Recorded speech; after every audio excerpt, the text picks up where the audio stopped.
குவைத்தில் இருந்து கிடைக்கப்பெற்ற இன்றைய சில முக்கியமான தகவல்களை உங்களிடம் பகிர்ந்து கொள்ள இருக்கின்றோம். இன்று பதிவு நாள் 13ஆம் திகதி 10ஆம் மாதம் 2020ஆம் ஆண்டு.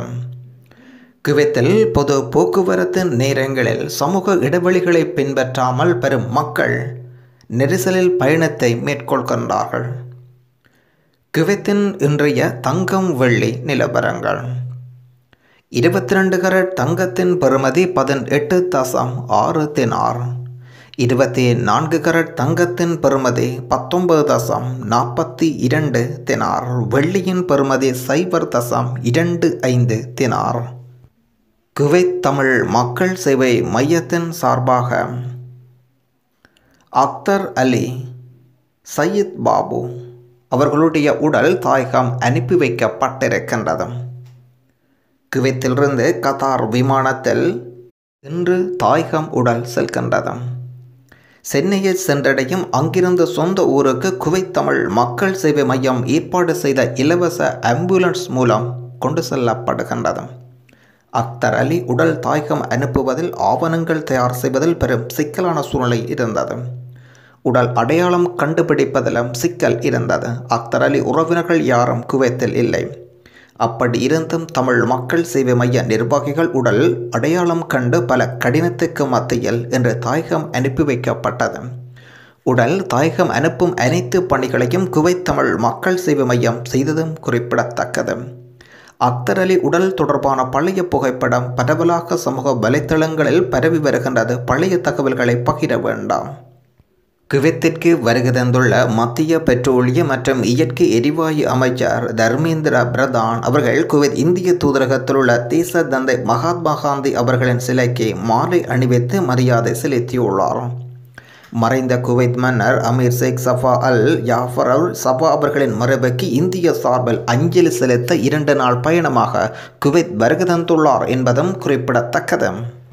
குவைத்திலிருந்து விசாவுடன் இலங்கை சென்றவர்கள் மீண்டும் குவைத் வருவதற்கு தயாராக இருக்கும் நபர்கள் தொடர்பு கொள்ளுங்கள். நீங்கள் துபாய் ஊடாக குவைத் வருவதற்கான சகல ஏற்பாடுகளும் சிறப்பாக செய்து தரப்படும். விசா, தங்குமிடம், உணவு, வைரஸ் குறைந்த கட்டணத்தில் செய்தரப்படும். தொடர்புகளுக்கு 658 399 43 எனும் ஒரு தொலைபேசி இலக்கம் 658 90 859.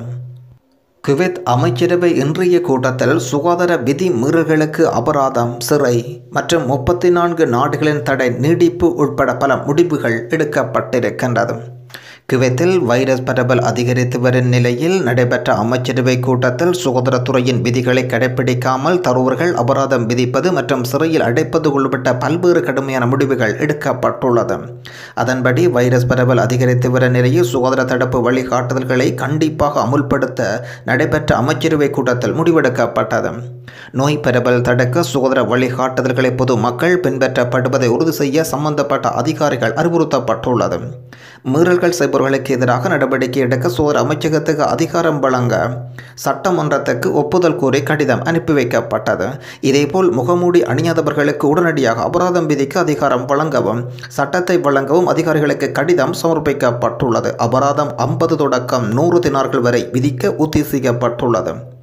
எவ்வாறாயினும் சுகாதாரத்துறையின் நோய் தொற்று பரவல் தடுக்க எடுக்கப்படும் நடவடிக்கைகள் பயனுள்ளதாக இல்லாவிட்டால் ஊரடங்கு உத்தரவு உட்பட கடுமையான நடவடிக்கைகள் எடுக்குமாறு அமைச்சகம் வலியுறுத்துகின்றது. கடுமையான சுகாதார மீறல்கள் ஈடுபடும் நபர்களுக்கு சிறை தண்டனை உட்பட ஒழுங்கு நடவடிக்கைகளுக்கு உட்படுத்தப்படுவார்கள். இதுபோல் சுகாதார முன்னெச்சரிக்கை நடவடிக்கைகளை மீறினால் திருமணங்கள், கொண்டாட்டங்கள், கூட்டங்கள் போன்றவற்றை ஏற்பாடு செய்வதற்கு எதிராக கண்காணிப்பு கடுமையாக்கப்படும். நாட்டுக்குள் நுழைவதற்கு தடை விதிக்கப்பட்ட இந்தியா உட்பட இலங்கை உட்பட 34 நாடுகள் தற்பொழுதுள்ள தடை தொடர்ந்து நீடிக்கப்படும். வெளிநாட்டவருக்கான 14 நாள் தனிமைப்படுத்தப்பட்ட காலம் அப்படியே தொடரும். குளிர்காலம் தொடங்குவதனால் கூடாரங்கள் மற்றும் உள்கூடாரங்கள் அமைக்கவும் தடை செய்யப்பட்டுள்ளன. கடந்த 24 மணி நேரத்தில் புதிதாக 534 நபர்களுக்கு வைரஸ் தொற்று இனங்காணப்பட்டிருக்கின்றது.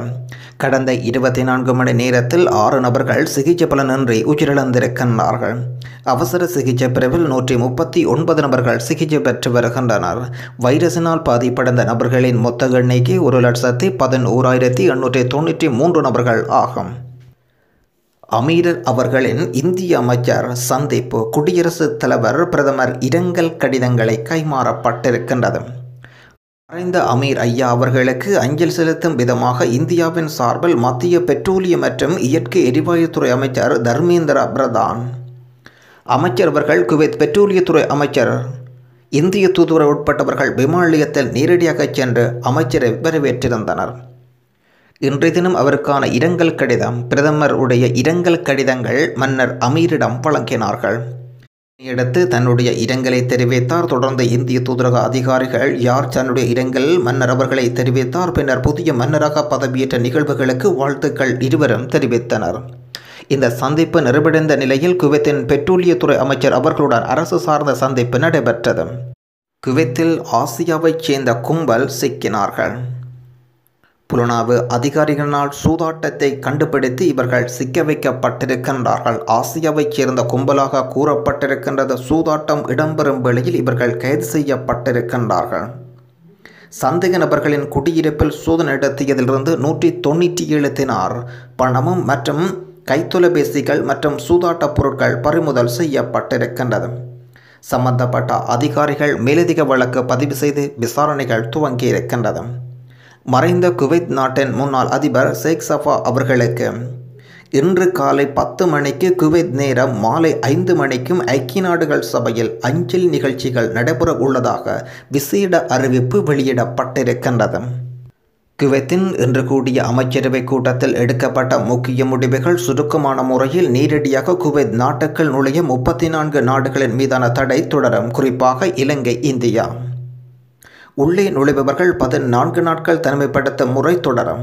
மேலும் சுகாதாரத்துறை வலியுறுத்தும் சட்டத்தையும் முகவுரை அணியாமலும், அதாவது முகக்கவசம் அணியாமல் மூறுகள் மீது சட்டத்தின்படி அதிகபட்ச அபராதம் 50 தினார் தொடக்கம் 100 தினார் வரை மற்றும் சிறை தண்டனை அளிக்கவும் முடிவு செய்யப்பட்டுள்ளது. குளிர்கால நிலைமையின் பாலைவன பகுதியில் கூடாரம் அமைத்து தங்க தடை விதிக்கப்பட்டுள்ளது. இன்றைய நாணய பெறுமதிகள்: இந்திய ரூபாவில் 237.25 புள்ளிகள், இலங்கை ரூபாவில் 589.97 புள்ளிகள். ஸ்ரீலங்கன் ஏர்லைன்ஸ் ஊழியருக்கு வைரஸ் தொற்று. வெளிநாடுகளிலிருந்து மீட்பு நடவடிக்கை இடைநிறுத்தப்படுவதாக இலங்கை வெளிநாட்டு செய்திகள் தெரிவிக்கின்றன.